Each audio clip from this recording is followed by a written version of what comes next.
नमस्कार दोस्तों, स्वागत है आपका मेरे YouTube चैनल धमाका जीके पर। दोस्तों आज मैं आपको करवाने जा रही हूँ रुक्मणी भौतिक विज्ञान फिजिक्स का 7वां पार्ट और इसमें हम 621 प्रश्न से लेकर 716 प्रश्नों तक पूरा करेंगे। दोस्तों सभी प्रश्न पिछली परीक्षाओं में कई बार पूछे गए हैं और आगे भी आपकी होने वाली परीक्षाओं में पूछे जा सकते हैं। इसलिए आप वीडियो को पूरा जरूर देखें और वीडियो अच्छा लगे तो प्लीज वीडियो को लाइक और शेयर जरूर करें और मेरे यूट्यूब चैनल धमाका जीके को सब्सक्राइब जरूर करें, जिससे आगे भी आपको मेरी एग्जाम रिलेटेड वीडियो मिलते रहे। चलिए दोस्तों वीडियो शुरू करते हैं। दोस्तों 7वें पार्ट का हमारा 621 प्रश्न है, मायोपिया में होता है। आंसर है इसका दूर की वस्तु नहीं दिखाई पड़ना। मायोपिया जिसे हम निकट दृष्टि दोष भी कहते हैं, उसमें दूर की वस्तु दिखाई नहीं देती है। निकट दृष्टि दोष यानी कि मायोपिया में दूर की वस्तु दिखाई नहीं देती है, ये आप जरूर याद रखें। 622 प्रश्न है, दृष्टि का हाइपरमेट्रोपिया यानी कि दूरदृष्टि दोष किसके प्रयोग से ठीक किया जा सकता है। दृष्टि का हाइपरमेट्रोपिया दूरदृष्टि दोष किसके प्रयोग से ठीक किया जा सकता है। आंसर है इसका उत्तल लेंस। दृष्टि का हाइपरमेट्रोपिया जो है यानी कि दूरदृष्टि दोष वो उत्तल लेंस के प्रयोग से ठीक किया जा सकता है। इसमें नजदीक यानी कि पास की वस्तु दिखाई नहीं देती है। पास की जो वस्तु है वो दूरदृष्टि दोष यानी कि हाइपरमेट्रोपिया में नहीं दिखाई देती है। पर्दे पर प्रदर्शित पिक्सेल की संख्या मानी जाती है। पर्दा की आंसर है इसका अवलोकन आकार के रूप में। पर्दे पर प्रदर्शित पिक्सेल की संख्या मानी जाती है पर्दे की अवलोकन आकार के रूप में। 1.5 मीटर यानी कि 1.5 मीटर लंबे व्यक्ति को अपने संपूर्ण प्रतिबिंब देखने के लिए आवश्यक दर्पण की न्यूनतम लंबाई होगी। आंसर है इसका 0.75 मीटर। 1.5 मीटर लंबे व्यक्ति को अपने संपूर्ण प्रतिबिंब देखने के लिए आवश्यक दर्पण की न्यूनतम लंबाई 0.75 मीटर इसमें चाहिए उसको होगी। वस्तु जितना बड़ा प्रतिबिंब देखने के लिए उसकी लंबाई के बराबर नहीं होगा दोस्तों, ये आधा होगा। लंबाई के आधा के बराबर होना चाहिए। जितनी आपकी लंबाई होगी उसका कम से कम आधा दर्पण का जब मिरर होगा तो ही आपकी उसमें छवि जो है वो पूरी दिखाई देगी। आप जरूर याद रखें, लंबाई के आधे के बराबर दर्पण हमारा होना चाहिए संपूर्ण प्रतिबिंब देखने के लिए। 625 प्रश्न है, इलेक्ट्रिक लैंप का आविष्कार किया है। इलेक्ट्रिक लैंप का आविष्कार किया है। आंसर है इसका फोर्ड ने। इलेक्ट्रिक लैंप का आविष्कार फोर्ड के द्वारा किया गया है। लाल और पीका ब्लू रंग को मिला देने से कौन सा रंग बनेगा। आंसर है इसका सफेद।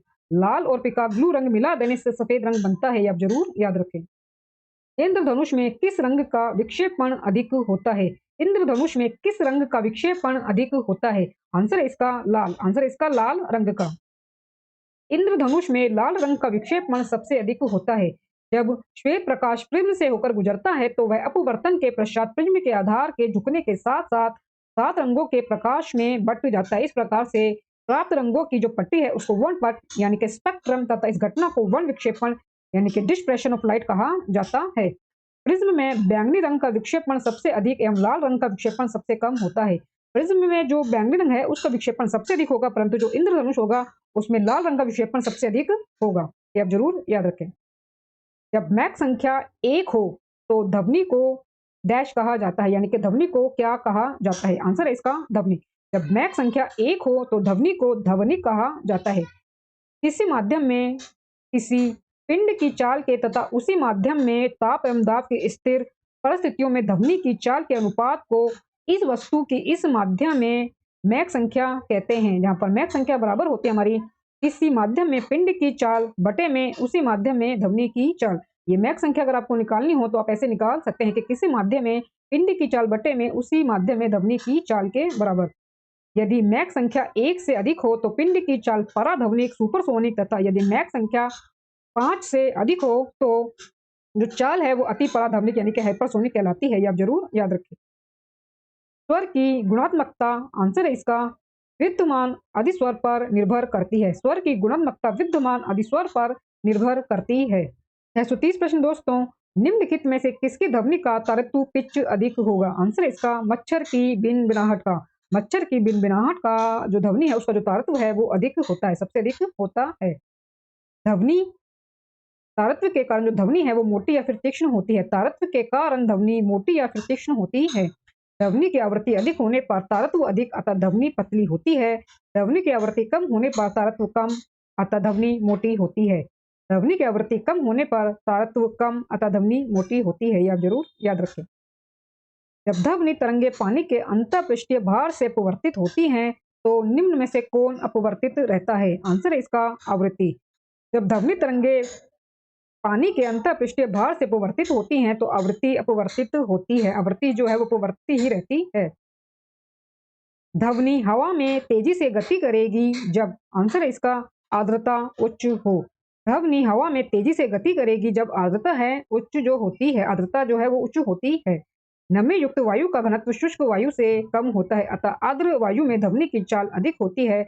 यही कारण है कि बरसात के दिनों में सीटी की आवाज दूर तक सुनाई पड़ती है। यही कारण है कि बरसात के दिनों में सीटी की जो आवाज है वो दूर तक सुनाई पड़ती है।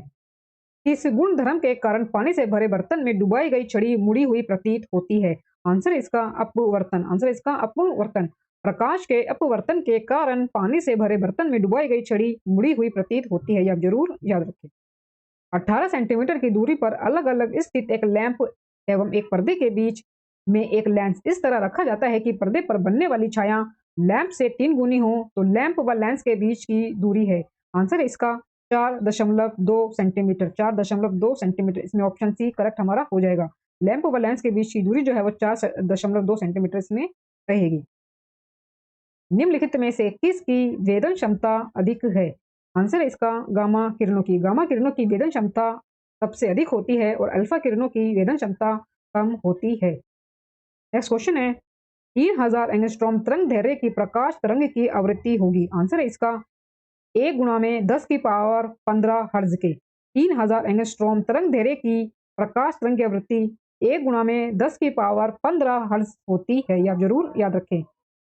एक वस्तु का द्रव्यमान भौतिक तुला से मापने पर एक स्थिर लिफ्ट में m पाया गया है। यदि वह लिफ्ट a के त्वरण एक्सेलरेशन से ऊपर जाने लगे तो उस वस्तु के द्रव्यमान का माप कितना होगा, आंसर है इसका 0।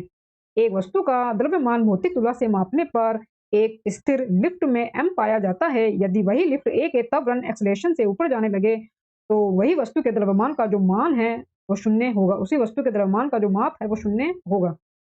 38 प्रश्न है दोस्तों, P तथा N प्रकार के दो अर्धचालक जब संपर्क में लाए जाते हैं तो वे जो P-N संधि बनाते हैं वह किस रूप में कार्य करती है। P तथा N प्रकार के दो अर्धचालक जब संपर्क में लाए जाते हैं तो वे जो P-N संधि बनाते हैं वह किस रूप में कार्य करती है, आंसर है इसका दिष्टकारी। P तथा N प्रकार के दो अर्धचालक जब संपर्क में लाए जाते हैं तो वे जो P-N संधि बनाते हैं वह दिष्टकारी के रूप में कार्य करती है। 39वां प्रश्न दोस्तों, मृग तृष्णा बनने का कारण है। मृग तृष्णा बनने का कारण है, आंसर है इसका पूर्ण आंतरिक परावर्तन। पूर्ण आंतरिक परावर्तन के कारण मृग तृष्णा यानी कि मृग मरीचिका बनती है। सघन माध्यम से विरल माध्यम में जाने वाले प्रकाश के लिए आपतन कोण का वह मान जिसके लिए अपवर्तन कोण 90 होता है। आपतन कोण का मान थोड़ा सा बढ़ने पर प्रकाश सघन माध्यम से विरल माध्यम में जाने के क्रम में सघन माध्यम में ही संपूर्ण प्रकाश परावर्तित होकर लौट जाता है। संपूर्ण प्रकाश परावर्तित होकर लौट जाता है। इसी घटना को प्रकाश का पूर्ण आंतरिक परावर्तन कहते हैं। इसी घटना को प्रकाश का पूर्ण आंतरिक परावर्तन कहते हैं।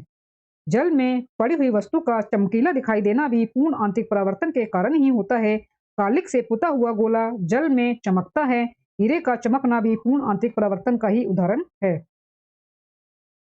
640वां प्रश्न है, अष्टभुजाकार प्रिज्म में कितने फलक होते हैं। अष्टभुजाकार प्रिज्म में कितने फलक होते हैं, आंसर है इसका 8। अष्टभुजाकार प्रिज्म में 8 फलक होते हैं। दो समानांतर दर्पणों के बीच कितने प्रतिबिंब देखे जा सकते हैं। दो समानांतर दर्पणों के बीच कितने प्रतिबिंब देखे जा सकते हैं, आंसर है इसका अनंत। दो समानांतर दर्पणों के बीच अनंत प्रतिबिंब बनते हैं। अनंत प्रतिबिंब बनते हैं मतलब कोई भी एक नंबर डिसाइड नहीं होता है, अनंत प्रतिबिंब बनते हैं। दो समतल दर्पण एक दूसरे के 90 के कोण पर झुके हुए हैं। दो समतल दर्पण एक दूसरे के 90 के कोण पर झुके हुए हैं। दर्पणों में बनने वाले प्रतिबिंबों की संख्या होगी, आंसर है इसका 3। आंसर होगा इसका 3। दो समतल दर्पण एक दूसरे के 90 के कोण पर झुके हैं। दर्पण में बनने वाले प्रतिबिंबों की संख्या 3 होती है। दर्पण में बनने वाले प्रतिबिंबों की संख्या 3 होती है। यदि दो समतल दर्पण थीटा कोण पर झुका हुआ हो तो उनके बीच बनने वाले प्रतिबिंबों की संख्या 360 बटा थीटा माइनस 1 होती है। तो इससे हम ये निकाल सकते हैं 360 बटा थीटा का मान विषम संख्या 135 होने पर 1 नहीं घटाया जाता है। 135 जो होने पर नहीं घटाया जाता है और सम संख्या होने पर जो है वो घटाया जाता है। जैसे कि हमने यहाँ पर निकाला ये प्रश्न कि दो समतल दर्पण एक दूसरे के कोण पर जो है 90 पर झुके हैं तो दर्पणों में बनने वाले प्रतिबिंबों की संख्या होगी, तो हम लिखेंगे इसमें 360/90। तो हम इसको काटेंगे तो ये 4 पर जाएगा। तो जो 4 है ये सम संख्या है, 4 जो है ये सम है, तो सम में से 1 घटेगा तो 3 बनेगा। और परंतु ये कटने पर अगर विषम ही आता है, नंबर ही विषम आता है, तो फिर नहीं घटेगा। ये आप जरूर याद रखें। 643वां प्रश्न है, वायु के सापेक्ष किसी द्रव का क्रांतिक कोण 45 है तो उसका अपवर्तनांक क्या होगा? वायु के सापेक्ष किसी द्रव का क्रांतिक कोण 45 है तो उसका अपवर्तनांक क्या होगा? आंसर है इसका √2। वायु के सापेक्ष किसी द्रव का क्रांतिक कोण 45 है तो उसका अपवर्तनांक जो है वो √2 होता है। द्रव्य परिसर में ध्वनि तरंगों की आवृत्ति क्या होती है?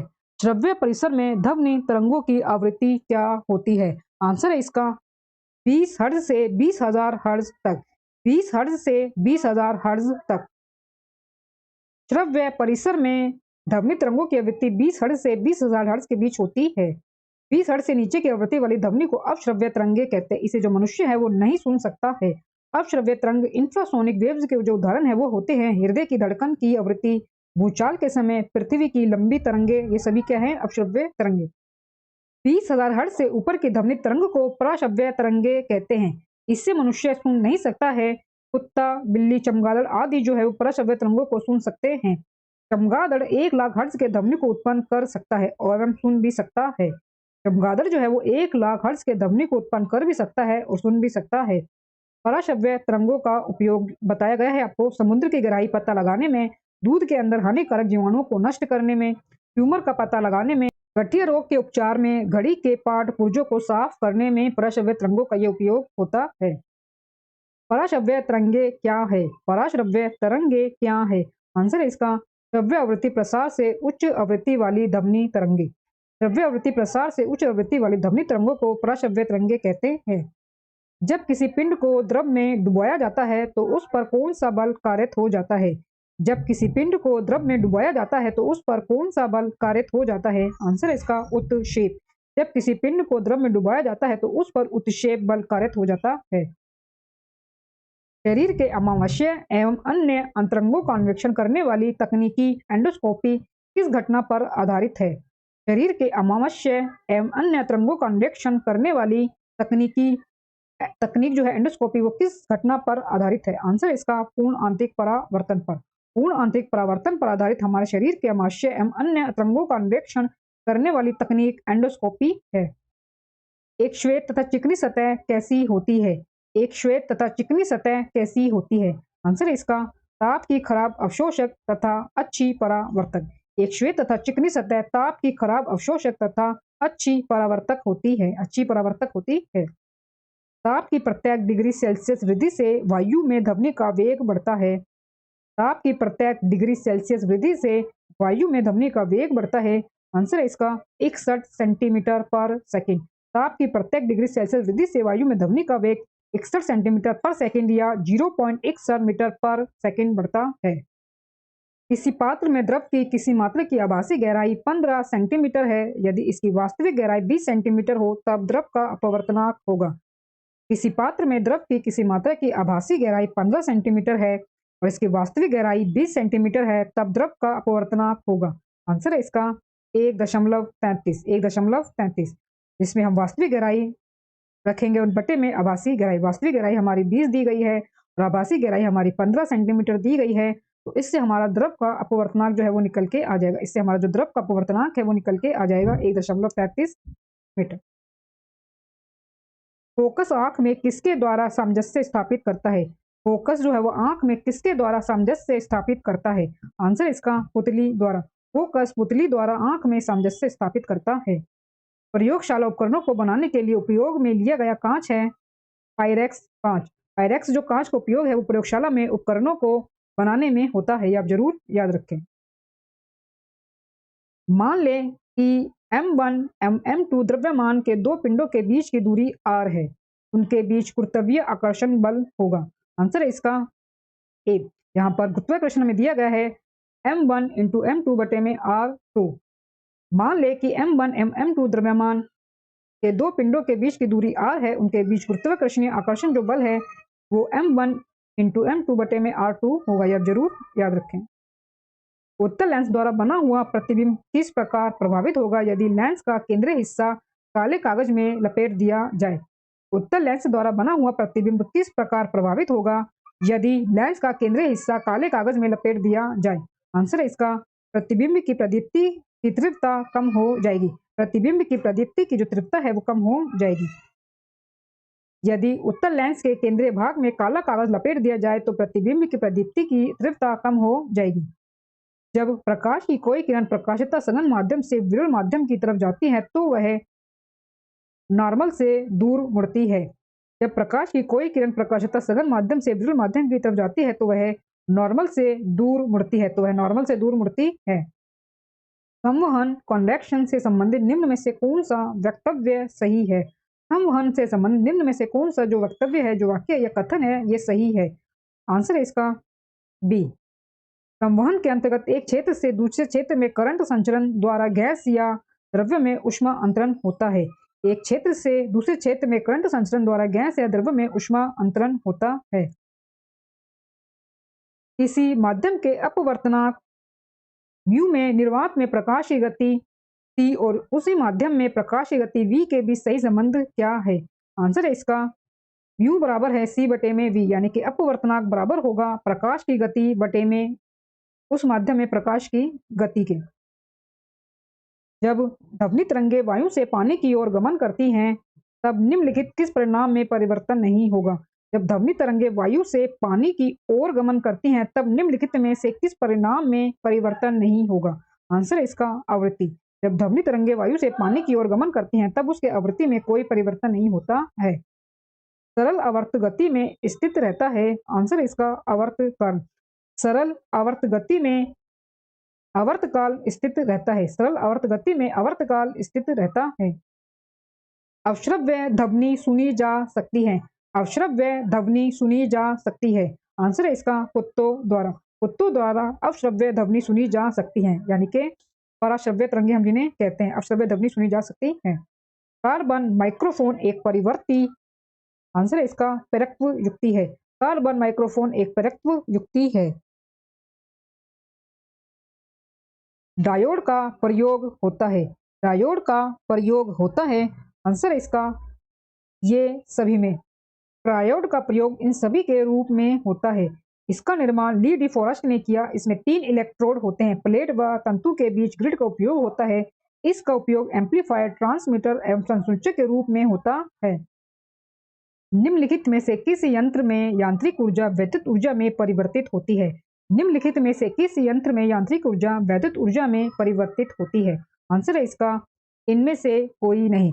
डायनेमो में यांत्रिक ऊर्जा विद्युत ऊर्जा में परिवर्तित होती है। डायनेमो में यांत्रिक ऊर्जा विद्युत ऊर्जा में परिवर्तित होती है। मोटर विद्युत ऊर्जा को यांत्रिक ऊर्जा में परिवर्तित करता है। मोटर जो है वो विद्युत ऊर्जा को यांत्रिक ऊर्जा में परिवर्तित करता है। निम्नलिखित में से कौन सी युक्ति विद्युत ऊर्जा को यांत्रिक ऊर्जा में परिवर्तित करता है? आंसर है इसका विद्युत मोटर। आंसर होगा इसका विद्युत मोटर। सामान्य विद्युत उपकरणों के लिए फ्यूज तार में निम्नलिखित गुण होने चाहिए। सामान्य विद्युत उपकरणों के लिए फ्यूज तार में निम्नलिखित गुण होने चाहिए।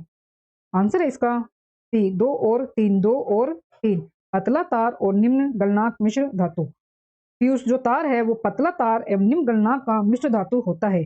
यह सीसा एम्पटिन का बना होता है। यह सीसा एम्पटिन का बना होता है। बिजली की मशीनों में परत की हुई कोर यानी कि लैमिनेटेड कोर का प्रयोग किया जाता है। आंसर है इसका एसी धारा क्षति को कम करने के लिए। एसी धारा क्षति को कम करने के लिए बिजली की मशीनों में एसी धारा क्षति को कम करने के लिए परत की हुई कोर यानी कि लैमिनेटेड कोर का प्रयोग किया जाता है। डीसी जनरेटर में ब्रश को हमेशा रखा जाता है। डीसी जनरेटर में ब्रश को हमेशा रखा जाता है। आंसर है इसका मैग्नेटिक न्यूट्रल अक्ष के साथ। डीसी जनरेटर में ब्रश को हमेशा मैग्नेटिक न्यूट्रल अक्ष के साथ रखा जाता है। डीसी की अपेक्षा एसी का क्या लाभ है? डीसी की अपेक्षा एसी का क्या लाभ है?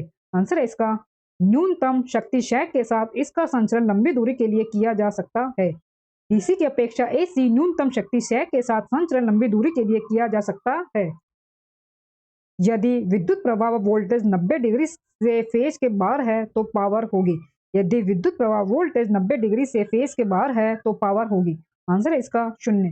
यदि विद्युत प्रवाह का वोल्टेज 90 डिग्री से फेज के बाहर है तो पावर जो है वो 0 होता है। डायोड से धारा कितनी दिशाओं में बहती है? डायोड से धारा कितनी दिशाओं में बहती है? आंसर है इसका एक दिशा में। आंसर है इसका एक दिशा में। डायोड से जो धारा है वो एक दिशा में बहती है। डायोड में जो धारा है वो एक दिशा में बहती है। इसका उपयोग रेक्टिफायर के रूप में होता है, जो प्रत्यावर्ती धारा यानी कि एसी को दृष्ट धारा डीसी में परिवर्तित करता है। चित्र में दिखाए गए सर्किट में दो डायोड है। चित्र में दिखाए गए सर्किट में दो डायोड है, जिनमें से प्रत्येक का अग्र प्रतिरोध 50 ओम तथा पश्च प्रतिरोध अनंत है। यदि बैटरी की वोल्टेज 6 वाट हो तो 100 ओम प्रतिरोध में धारा। आंसर है इसका डी 0.12 ओम। 0.12 ओम 0.12 एंगस्ट्रॉम इसमें होगी। लोलक का संचलन क्या कहलाता है? लोलक का संचलन क्या कहलाता है? आंसर है इसका दोलन गति। लोलक का संचलन दोलन गति कहलाता है। किसी संधारित्र के वैद्युत परिपथ में किस लिए प्रयोग में लाया जाता है? किसी संधारित्र के वैद्युत परिपथ में किस लिए प्रयोग में लाया जाता है? आंसर है इसका विद्युत आवेश को संग्रहित करने के लिए। विद्युत आवेश को संग्रहित करने के लिए। किसी संधारित्र को वैद्युत परिपथ में विद्युत आवेश को संग्रहित करने के लिए प्रयोग में लिया जाता है, प्रयोग किया जाता है। 674 प्रश्न है, वायु दबाव बनाती है। आंसर है इसका सभी दिशाओं में। वायु दबाव बनाती है सभी दिशाओं में। वायु जो दाब है वो सभी दिशाओं की ओर बनाती है। 675 प्रश्न है दोस्तों, भारत में आपूर्ति आवृत्ति के परिवर्तन में छूट की अनुमति है। भारत में आपूर्ति आवृत्ति के परिवर्तन में छूट की अनुमति है। आंसर है इसका 3%। भारत में आपूर्ति आवृत्ति के परिवर्तन में छूट की अनुमति 3% है। दोस्तों वीडियो अच्छा लग रहा हो तो प्लीज वीडियो को लाइक और शेयर जरूर करें और मेरे यूट्यूब चैनल धमाका जीके को सब्सक्राइब जरूर करें, इससे आगे भी आपको मेरी एग्जाम रिलेटेड वीडियो मिलते रहे। दोस्तों आगे हमारे पास 676वां प्रश्न, मुक्त रूप से निलंबित चुंबकीय सुई किस दिशा में टिकती है? मुक्त रूप से निलंबित चुंबकीय सुई किस दिशा में टिकती है यानी कि लटकती है? आंसर है इसका उत्तर दक्षिणी दिशा में। मुक्त रूप से निलंबित चुंबकीय सुई उत्तर दक्षिणी दिशा में टिकती है यानी कि रुकती है यानी कि लटकती है। मुक्त रूप से लटकी चुंबकीय सुई का अक्ष भौगोलिक अक्ष के साथ कोण बनाता है। मुक्त रूप से लटकी चुंबकीय सुई का अक्ष भौगोलिक अक्ष के साथ कोण बनाता है। आंसर है इसका 18 डिग्री का। मुक्त रूप से लटकी चुंबकीय सुई का अक्ष भौगोलिक अक्ष के साथ 18 डिग्री का कोण बनाता है, आप जरूर याद रखें। इनमें से पैरामैग्नेटिक कौन है? इनमें से पैरामैग्नेटिक कौन है? आंसर है इसका Mg2+। Mg2+। Mg2+ यानी कि पॉजिटिव पैरामैग्नेटिक है। वैसे चुंबकीय पदार्थ जो निर्बल चुंबकीय क्षेत्र से सबल चुंबकीय क्षेत्र की ओर जाते हैं अनुचुंबकीय पदार्थ यानी कि पैरामैग्नेटिक सबस्टेंस कहलाते हैं, जैसे कि सोडियम, एल्यूमिनियम, ऑक्सीजन, प्लेटिनम आदि। निम्नलिखित में से कौन सा पदार्थ अनुचुंबकीय है? निम्नलिखित में से कौन सा पदार्थ अनुचुंबकीय है? आंसर है इसका ऑक्सीजन। ऑक्सीजन अनुचुंबकीय पदार्थ है। निम्नलिखित में से कौन एक अनुचुंबकीय पदार्थ है? निम्नलिखित में से कौन एक अनुचुंबकीय पदार्थ है? आंसर है इसका पीतल। पीतल अनुचुंबकीय पदार्थ है। वैसे चुंबकीय पदार्थ जो चुंबकीय क्षेत्र की दिशा में प्रबल रूप से चुंबकित हो जाते हैं लोह चुंबकीय पदार्थ कहलाते हैं, जैसे कि लोहा, कोबाल्ट, निकेल आदि। नेक्स्ट क्वेश्चन है दोस्तों, परिपथ का शक्ति गुणक परिपथ में किस को सम्मिलित करने पर उन्नत किया जा सकता है? परिपथ का शक्ति गुणक परिपथ में किस को सम्मिलित करने पर उन्नत किया जा सकता है? आंसर है इसका प्रतिरोधक। परिपथ का शक्ति गुणक परिपथ में प्रतिरोध को सम्मिलित करने पर उन्नत किया जा सकता है। वोल्ट की चूड़ी के किस भाग को क्रेस्ट कहते हैं? वोल्ट की चूड़ी के किस भाग को क्रेस्ट कहते हैं? आंसर है इसका सबसे ऊपर वाला भाग। वोल्ट की चूड़ी के सबसे ऊपरी भाग को क्रेस्ट कहते हैं। वोल्ट की चूड़ी के सबसे ऊपरी भाग को क्रेस्ट कहते हैं। नीचे दिए गए परिपथ के अनुसार परिपथ में धारा की संगणना कीजिए। नीचे दिए गए परिपथ के अनुसार परिपथ में धारा की संगणना कीजिए। आंसर है इसका 0.5 एम्पियर। 0.5 एम्पियर। नीचे दिखाए गए नेटवर्क में ए तथा बी के बीच तुल्यमान प्रतिरोध है। नीचे दिखाए गए नेटवर्क में ए तथा बी के बीच तुल्यमान प्रतिरोध है। आंसर है इसका R/2। R/2 ए तथा बी के बीच तुल्यमान प्रतिरोध है। नीचे दिखाए गए नेटवर्क में ए तथा बी के बीच तुल्यमान प्रतिरोध है। नीचे दिखाए गए नेटवर्क ए तथा बी के बीच में तुल्यमान प्रतिरोध है। आंसर है इसका R/2। R/2। नेक्स्ट क्वेश्चन दोस्तों, 220 वाट पर कार्य करते हुए 2 किलोवाट के हीटर में से गुजरने वाली धारा की संगणना कीजिए। 220 वाट पर कार्य करते हुए 2 किलोवाट के हीटर में से गुजरने वाली धारा की संगणना कीजिए। आंसर है इसका 9 एम्पियर, यानी कि 9 एम्पियर।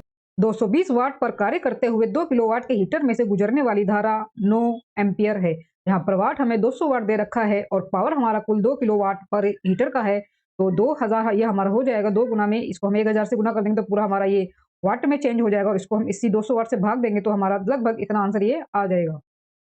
यदि एक इलेक्ट्रॉन पर आवेश 1.6 गुना में 10 की पावर -19 और धारा 300 एम्पियर हो तो 1 मिनट में एक लैंप में से कितने इलेक्ट्रॉन गुजरते हैं। आंसर है इसका ऑप्शन बी 1.125 गुना में 10 की पावर 20। 1.125 गुना में 10 की पावर 20। 1 मिनट में एक लैंप में से 1.125 गुना में 10 की पावर जो 20 इलेक्ट्रॉन जो है वो गुजरते हैं। 1000 वाट के एक हीटर का प्रयोग प्रतिदिन 2 घंटे तक पानी गर्म करने में किया जाता है। 10 दिनों में बिजली की खपत क्या होगी। 10 दिनों में बिजली की खपत क्या होगी। आंसर है इसका 20 किलोवाट आवर। 20 kilowatt hour. निम्नलिखित में से समय का मात्रक नहीं है। निम्नलिखित में से समय का मात्रक नहीं है। आंसर है इसका प्रकाश वर्ष। प्रकाश वर्ष समय का मात्रक नहीं है, यह दूरी का मात्रक है। किसी डायोड का फॉरवर्ड प्रतिरोध होता है। किसी डायोड का फॉरवर्ड प्रतिरोध होता है। आंसर है इसका बहुत कम। किसी डायोड का फॉरवर्ड प्रतिरोध बहुत कम होता है। किसी डायोड का फॉरवर्ड प्रतिरोध बहुत कम होता है। 191 प्रश्न है दोस्तों, 40 वाट, 60 वाट और 100 वाट के 3 बल्बों को 200 वाट के मेंस के साथ श्रेणी में जोड़ा जाता है, ऊर्जा की खपत होगी। ऊर्जा की खपत होगी। आंसर है इसका 40 वाट के बल्ब के लिए सबसे अधिक। 40 वाट के बल्ब के लिए सबसे अधिक ऊर्जा की खपत होगी। 40 वाट, 60 वाट और 100 वाट के 3 बल्बों को 200 वाट के मेंस के साथ श्रेणी में जोड़ा जाता है, ऊर्जा की खपत 40 वाट के लिए सबसे अधिक होती है। R1 और R2 के दो प्रतिरोध समान अंतर में जुड़े हैं। प्रतिरोध R1 व R2 का अनुपात 4:1 है। R1 व R2 में प्रवाहित विद्युत का अनुपात होगा। R1 व R2 में प्रवाहित विद्युत का अनुपात होगा। आंसर है इसका 1:4। 1:4। R1 व R2 प्रवाहित विद्युत का अनुपात 1:4 इसमें होगा। यहाँ पर V हमारा बराबर होता है धारा इंटू में रेजिस्टेंस, यानी कि प्रतिरोध। प्रतिरोध हमारा दिया गया है R1 इंटू में अनुपात R2। R1 अनुपात R2 जहाँ पर 4:1 हमें दिया गया है, तो जो इसका धारा है वो इसका रिवर्स हो जाएगा। R जो I1 जो होगा और I2 जो होगा वो हमारा 1:4 हो जाएगा। जो धारा हमारी हो जाएगी वो इसकी रिवर्स हो जाएगी। पीजो विद्युत प्रभाव डैश द्वारा उत्पन्न विद्युत उत्पादन है। पीजो विद्युत प्रभाव डैश द्वारा विद्युत उत्पादन है। आंसर है इसका दाब। पीजो विद्युत प्रभाव दाब द्वारा विद्युत उत्पादन है।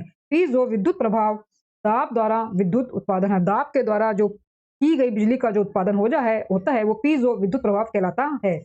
समान वोल्टेज के लिए दो विद्युत बल्ब का पावर 200 वाट तथा 100 वाट है। यदि उनका प्रतिरोध R1 और R2 है तो आंसर है इसका R2 बराबर होगा 2R1 के। R2 जो हमारा है वो बराबर होगा 2R के 1 के। समान वोल्टेज के लिए दो विद्युत बल्ब का पावर 2000 वाट है तथा 100 वाट है। उनका प्रतिरोध क्रमशः R1 और R2 है, तो R2 बराबर 2R1 होता है। 4 ओम प्रतिरोध की 4 कुंडलियां श्रेणी क्रम में जुड़ी हुई है। 4 ओम प्रतिरोध की 4 कुंडलियां श्रेणी क्रम में जुड़ी हुई है। उसका समतुल्य प्रतिरोध होगा। उसका समतुल्य प्रतिरोध होगा। आंसर है यहाँ पर 16 ओम। आंसर होगा यहाँ पर 16 ओम। जहां पर श्रेणी क्रम में समतुल्य प्रतिरोध हमारा इस तरह से फार्मूला हमारा लगेगा, तो ये हमारा हो जाएगा, क्योंकि 4 ओम के हैं और 4 ही कुंडलियां हैं, तो 4 जमा में 4 ये 16 ओम हमारा बन जाएगा। चारों जो ओम के जो 4 प्रतिरोध है वो सभी जमा हो जाएंगे श्रेणी क्रम के अंतर्गत। 5 ओम के 3 प्रतिरोध श्रेणीबद्ध होकर 1.5 वोल्ट के सेल से श्रेणी क्रम से जुड़े हैं। परिपथ की धारा का मान है। आंसर है इसका 0.1 एम्पियर। 0.1 एम्पियर। परिपथ की धारा का मान 0.1 एम्पियर इसमें होगा। चित्र में दिखाए गए परिपथ सर्किट में अम्मीमीटर A का पठन है। आंसर है इसका 0.4 एम्पियर। अम्मीमीटर A का पठन 0.4 एम्पियर है। किरचॉफ के वोल्टता नियम के अनुसार किसी बद्ध पाश नेटवर्क में सभी 1R अनुपातों और EMF का बीजगणितीय योग होता है सदैव। आंसर है इसका शून्य। आंसर होगा इसका शून्य। किरचॉफ के वोल्टता नियम के अनुसार किसी बद्ध पाश नेटवर्क में सभी IR अनुपातों और EMF का बीजगणितीय योग होता है सदैव शून्य। ट्रांसफर प्रयोग में आते हैं, ट्रांसफार्मर प्रयोग में आते हैं। आंसर है इसका केवल AC परिपथ में। ट्रांसफार्मर केवल AC परिपथ में आते हैं। ट्रांसफार्मर का प्रयोग केवल AC परिपथ में आते हैं। सूर्य प्रकाश पृथ्वी पर किस माध्यम से पहुंचता है? सूर्य का प्रकाश पृथ्वी पर किस माध्यम से पहुंचता है? आंसर है इसका ऊष्मा विकिरण। आंसर होगा इसका ऊष्मा विकिरण। सूर्य का प्रकाश पृथ्वी पर ऊष्मा विकिरण के माध्यम से पहुंचता है। सूर्य का प्रकाश पृथ्वी पर ऊष्मा विकिरण के माध्यम से पहुंचता है। 701 प्रश्न है, निम्नलिखित में से किसके अंदर धारा प्रवाहित होती है? निम्नलिखित में से किसके अंदर धारा प्रवाहित होती है? आंसर है इसका ग्रेफाइट में। ग्रेफाइट विद्युत का सुचालक होता है, इसके अंदर धारा प्रवाहित होती है। विद्युत परिपथ में सेफ्टी फ्यूज तार का प्रयोग किया जाता है। विद्युत परिपथ में सेफ्टी फ्यूज तार का प्रयोग किया जाता है। आंसर है इसका गलन बिंदु पर। विद्युत परिपथ में सेफ्टी फ्यूज तार का प्रयोग गलन बिंदु पर किया जाता है। 703 प्रश्न है दोस्तों, नींबू के रस में pH मान अनुमानतः कितना होता है? नींबू के रस में pH का अनुमान कितना होता है? आंसर है इसका 7 से कम। नींबू के रस में pH का मान 2.3 होता है। 2.3 होता है, लगभग 2.5 के आसपास। घरेलू फ्यूज तार का होता है। घरेलू फ्यूज तार का होता है। आंसर इसका निम्न गलनांक का। घरेलू फ्यूज तार का गलनांक निम्न एवं प्रतिरोध उच्च होता है। घरेलू फ्यूज तार का गलनांक निम्न एवं प्रतिरोध जो है उसका उच्च होता है। रेक्टिफायर का प्रयोग किया जाता है। रेक्टिफायर का प्रयोग किया जाता है। आंसर है इसका AC को DC में बदलने के लिए। रेक्टिफायर का प्रयोग AC को DC में बदलने के लिए किया जाता है। किसी ट्रांजिस्टर का उपयोग हो सकता है। किसी ट्रांजिस्टर का उपयोग हो सकता है। आंसर है इसका A और B दोनों रूपों में। किसी ट्रांजिस्टर का उपयोग स्विच के रूप में एवं प्रवर्धक के रूप में हो सकता है। किसी ट्रांजिस्टर का उपयोग स्विच के रूप में एवं प्रवर्धक के रूप में हो सकता है। किसी ट्रांजिस्टर का आधार होता है। किसी ट्रांजिस्टर का आधार होता है। आंसर है इसका लाइटली डोप्ड। लाइटली डोप्ड किसी भी ट्रांजिस्टर का आधार होता है, यह जरूर याद रखें। चित्र में दिखाए गए परिपथ में धारिता C1 पर आवेश चार्ज है। चित्र में दिखाए गए परिपथ में धारिता C1 पर आवेश चार्ज है। आंसर है इसका C3 पर आवेश चार्ज से अधिक होगा। C3 पर आवेश चार्ज से अधिक होगा। जो तत्व बिजली के प्रवाह में मदद नहीं करता है वह है। जो तत्व बिजली के प्रवाह में मदद नहीं करता है वह है। आंसर है इसका सल्फर। सल्फर यानी कि गंधक बिजली के प्रवाह में मदद नहीं करता है। सल्फर यानी कि गंधक बिजली के प्रवाह में मदद नहीं करता है। धातुएं सामान्यतः वैद्युत सुचालक होती हैं, फिर भी विद्युत चालकता की दृष्टि से सबसे अधिक सुचालक है। धातुएं सामान्यतः वैद्युत सुचालक होती है, फिर भी विद्युत चालकता की दृष्टि से सबसे अधिक सुचालक है। आंसर है इसका सिल्वर। विद्युत चालकता की दृष्टि से सबसे अधिक सुचालक सिल्वर यानी कि चांदी है। निम्नलिखित में से उच्चतम विद्युत चालकता वाला तत्व है। निम्नलिखित में से उच्चतम विद्युत चालकता वाला तत्व है। आंसर है इसका सिल्वर यानी कि चांदी। उच्चतम विद्युत चालकता वाला तत्व सिल्वर चांदी है। निम्नलिखित में से कौन एक अर्धचालक है? निम्नलिखित में से कौन एक अर्धचालक यानी कि सेमीकंडक्टर है? आंसर है इसका सिलिकॉन। आंसर होगा इसका सिलिकॉन। वह पदार्थ जिनकी विद्युत चालकता सामान्य ताप पर चालक और अचालक पदार्थों के चालकताओं के मध्य होती है, अर्धचालकता कहलाती है। एग्जाम्पल के लिए सिलिकॉन और जर्मेनियम जो है वो अर्धचालक है यानी कि सेमीकंडक्टर हैं। निम्नलिखित में से कौन सा सर्वश्रेष्ठ विद्युत रोधी है? निम्नलिखित में से कौन सा सर्वश्रेष्ठ विद्युत रोधी है? आंसर है इसका रुई। आंसर होगा इसका सुई।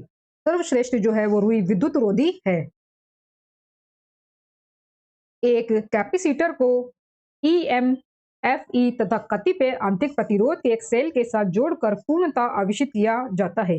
आंसर है इसका सेल में विभव अंतर छोटा होगा E से। सेल में विभव अंतर जो है वो छोटा होगा E से। एक कैपेसिटर को EMFE तथा कतिपय आंतरिक प्रतिरोध के एक सेल के साथ जोड़कर पूर्णतः आवेशित किया जाता है। सेल में विभव अंतर जो है वो छोटा होगा E से। विद्युत विभव किसी धनात्मक आवेश को अनंत से विद्युत क्षेत्र के किसी बिंदु तक लाने में किए गए कार्य W एवं आवेश के मान Q के अनुपात रेशियो को उस बिंदु का विद्युत विभव कहा जाता है। विद्युत विभव का एसआई मात्रक वोल्ट होता है। विद्युत विभव का एसआई मात्रक वोल्ट होता है। यह एक आदिश राशि है। मैगर मापने को एक उपकरण है। मैगर मापने को एक उपकरण है। आंसर है इसका इंसुलेशन प्रतिरोध। मैगर इंसुलेशन प्रतिरोध को मापने का एक उपकरण है। मैगर इंसुलेशन प्रतिरोध को मापने का एक उपकरण है।